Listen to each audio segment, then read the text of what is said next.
এক ব্যক্তি হযরতে আব্দুল্লাহ ইবনে উমর রাদিয়াল্লাহু তাআলা আনহুকে প্রশ্ন করলো, হুজুর ইহরাম অবস্থায় মশা মাছি মারা যায় কিনা?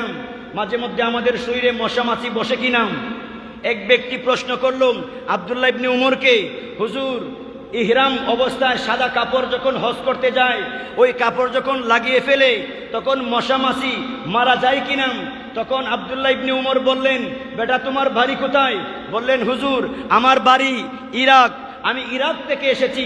তখন আব্দুল্লাহ ইবনে উমর বললেন, ও লোক সমাজ, ওই ব্যক্তিকে দেখো, ওই ব্যক্তি ইরাক থেকে এসেছে, আমার কাছ থেকে ফতোয়া তালাশ করেছে ইহরাম অবস্থায় মশা মাছি মারা যায় কিনা।